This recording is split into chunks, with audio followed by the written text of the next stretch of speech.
بازیابی secretariat مساجد پر joint action committee کا ایک انتہائی اہم اجلاس منعقد ہوا، جس میں تمام اراکین جو جوائنٹ ایکشن کمیٹی میں موجود ہیں وہ سبھی شامل تھے۔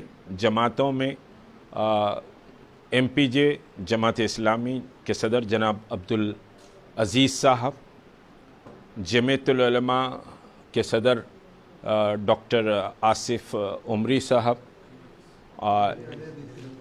جمعیت اہل حدیث کی جانب سے ڈاکٹر آصف عمری صاحب، ایم بی ٹی کی جانب سے سکندر اللہ خان صاحب اور محمود صاحب، اس کے علاوہ طلبہ یونین کی طرف سے وسیم صاحب، اور کانگریس کی جانب سے جناب متین شریف صاحب، عثمان محمد خان صاحب، اور دیگر مجلس متحدہ مجلس عمل کی جانب سے مجاہد ہاشمی صاحب، سی پی آئی کی جانب سے منان صاحب، اور عام آدمی پارٹی کی جانب سے مجید صاحب اور عیسیٰ صاحب، اور عام آدمی پارٹی سے ماجد صاحب، صادق صاحب، اور سمجھیے کہ دوسرے اور سبھی جماعتوں کے اور جوائنٹ ایکشن کمیٹی کے تمام ذمہ دار، مظہر علی بیگ صاحب، رحیم صاحب، سمجھیے کہ ساجد علی خان صاحب، یہ سب سمجھیے کہ موجود تھے۔ تو آج جو فیصلہ کیا گیا ہے وہ گزشتہ سمجھیے کہ ہم نے 1 ملین سگنیچر کیمپین چلائی تھی۔ 1 ملین سگنیچر کیمپین کے بعد 1 ملین سگنیچر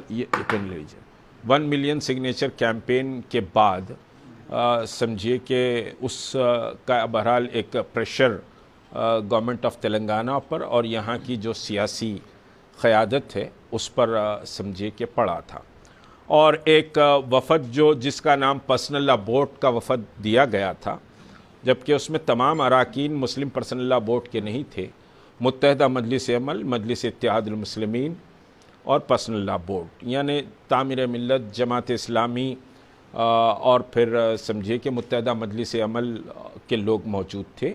وہ وفد چیف منسٹر سے ملاقات کیا۔ چیف منسٹر نے کیا کہا وہ تو نہیں معلوم، لیکن اس وفد نے باہر آ کر یہ کہا تھا کہ بھئی وہاں مساجد کے سمجھے سنگ بنیاد رکھا جائے گا اور 2 ویک آف اکتوبر میں رکھا جائے گا، یہ بات ہوئی۔ اور پھر 9 سپٹمبر کو چیف منسٹر نے اسمبلی کے اجلاس میں، اسمبلی میں فلور آف ہاؤس پر یہ بات کہی کہ مساجد کی زمین کو وقف بورڈ کے حوالے کر دیا جائے گا، اور 2 عالیشان، ایک نہیں 2 عالیشان مساجد بنائی جائیں گی۔ ایکشن کمیٹی کی جدوجہد کا آغاز بھی اسی پر ہوا تھا کہ جو گورنمنٹ کا نقشہ آیا تھا وہ ایک مسجد کا آیا تھا، اور پھر وہ بھی پراپر اس مقام پر مسجد نہیں تھی، تو 2 مساجد کی شہادت ہوئی، مسجد ہاشمیہ اور مسجد سیکریٹریٹ، یہ 2 مساجد تھی۔ اور چیف منسٹر نے کہا کہ اور زمین دے دی جائے گی، ایسا کیا جائے گا، ویسا کیا جائے گا، یہ ساری باتیں ہوئی، لیکن 2 مہینے گزر گئے۔ آج نومبر کی 14 تاریخ ہے۔ 5 سپٹمبر کو چیف منسٹر نے وفد سے سمجھے وعدہ کیا، 9 سپٹمبر کو اسمبلی فلور پر یہ بات کہی، تو 2 مہینے گزر چکے ہیں۔ 2 مہینے کے بعد بھی چیف منسٹر نے یا پھر جو وفد گیا تھا اس وفد نے کوئی کارروائی اس سلسلے میں نہیں کی۔ مجھے انتہائی افسوس ہوا آج اجلاس طلب کرنے پر۔ جوائنٹ ایکشن کمیٹی کا آج جو اجلاس منعقد ہوا اس پر مجھے بہت دکھ اور افسوس ہے، کیونکہ علماء اکرام گئے تھے، سیاسی قیادت چیف منسٹر کے پاس گئی تھی، وعدہ لے کر آئی، فلور آف ہاؤس پہ چیف منسٹر نے بات کہی، اسمبلی کے فلور پر چیف منسٹر نے بات کہی، تو ہم نے کہا کہ اب یہ مسئلہ سمجھیے کہ سیٹل ہو گیا ہے، اللہ کا کرم ہے کہ مساجد وہاں تعمیر ہو جائیں گی۔ لیکن آج پھر ہم کو اجلاس بلانا پڑا، اور آج ہم نے یہ فیصلہ کیا ہے کہ 21 نومبر تک جو سیکریٹریٹ کے مساجد کی زمینات ہیں، وہ زمینات وقف بورڈ کی زمین ہیں۔ دونوں مساجد کی زمین وقف بورڈ کی زمین ہے۔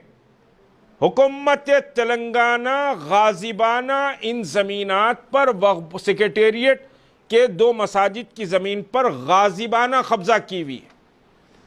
ان مساجد کو وقف بورڈ کے حوالے کر دیا جائے اور وقف بورڈ فوری اثر کے ساتھ وہاں نماز شروع کرے، امیڈیٹ وہاں نماز شروع کرے۔ 21 نومبر ڈیڈ لائن ہم دے رہے ہیں گورنمنٹ آف تلنگانہ کو۔ اگر 21 نومبر تک نماز شروع نہیں ہوگی تو پھر جوائنٹ ایکشن کمیٹی ایک کمیٹی بنائی ہے جس میں تحریک مسلم شبان کے 2 نمائندے ہوں گے، ایم پی جے کے 2 نمائندے ہوں گے، جمعیت اہل حدیث کے 2 نمائندے ہوں گے، ایم بی ٹی کے 2 نمائندے ہوں گے، اور جمعیت العلماء کے 2 نمائندے ہوں گے، اور اس سے ہٹ کر جتنے بھی سمجھیے کہ افراد ہیں، جماعتیں ہیں، ان میں سے ایک ایک نمائندہ ہوگا۔ یہ کمیٹی باضابطہ 22 کو بیٹھے گی، 22 نومبر کو یہ کمیٹی بیٹھے گی، اور یہ کمیٹی فیصلہ کرے گی کہ کیا کال دینی، ہم عام مسلمانوں کو کال دینا ہے یا پھر احتجاج کیسے کرنا ہے، کیا کرنا ہے۔ 21 نومبر ڈیڈ لائن کے بعد فیصلہ کر دیا جائے گا کہ سیکریٹریٹ کی مساجد تعمیر کیسے کروانی ہے۔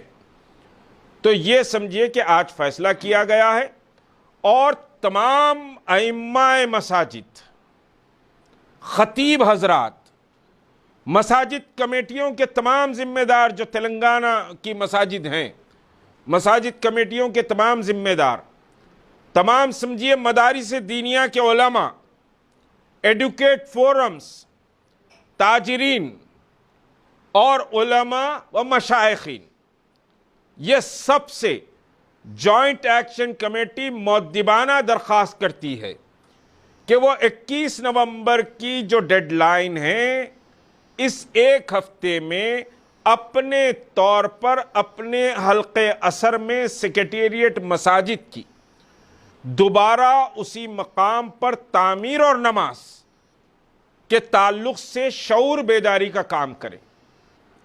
یہ ایک ہفتہ جو ڈیڈ لائن ہے، ہم سو نہیں جائیں گے کہ ہم نے ملاقات کر لی، چائے کافی پی لی، بریانی کھا لیے، چلو سو جاؤ، وعدہ ہو گیا، ہم نے اعلان کر دیا، بیٹھ جاؤ گھر میں۔ ایسی بات ایکشن کمیٹی کی نہیں رہے گی۔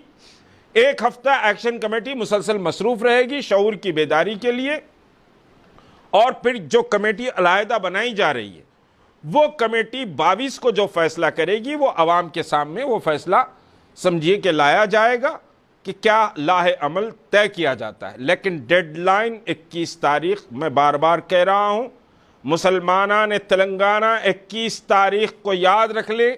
21 نومبر سیکریٹریٹ بنانے کی، سیکریٹریٹ کے مساجد کی دوبارہ تعمیر کے عملی اقدامات کی آخری تاریخ، یہ ہم نے سمجھیے کے ساتھ فیصلہ کیا ہے۔ اللہ رب العزت سے دعا ہے کہ یہ فیصلے کو اللہ خیر کے ساتھ سمجھیے کہ پورا کرے۔ اب کوئی سوالات ہے تو بولیے۔ 21 سے پہلے اگر کوئی وعدہ لیا جاتا ہے پھر تو جوائنٹ ایکشن کمیٹی کیا کرے؟ 21 سے پہلے اس وعدے کا جائزہ لیں گے۔ ہمارا مقصد نماز ہے۔ دیکھیے، محل میں نماز پڑھے تو 2 محل اللہ میاں جنت میں اضافہ دے گا، جھوپڑی میں نماز پڑھے تو ہمارے کو ثواب کم ہو جائے گا، ایسا نہیں ہے۔ مقصد مسجد ہے، عمارت نہیں۔ اینٹ گارے چونے کا نام مسجد نہیں ہوتی۔ مسجد اس جگہ کو کہتے ہیں جہاں وقف کر کر سجدے کیے جاتے ہیں۔ ہم اس مقام پر نماز کی بات کر رہے ہیں۔ حکومت اگر اعلان کرے، جوائنٹ ایکشن کمیٹی کی سب کمیٹی ہوں گی، ہاں، یہ جو کمیٹی بنائی جا رہی ہے جوائنٹ ایکشن کمیٹی کی، ایک سب کمیٹی 21 کے حالات تک کا جائزہ لینے کے لیے بنائی جا رہی ہے۔ سنگ بنیاد اگر رکھتی ہے تو کیا نماز پڑھنے کی؟ نماز بنیاد ہے۔ آپ سنگ بنیاد خالی رکھیں گے تو بات نہیں ہوگی، نماز شروع ہونا ہے وہاں پر۔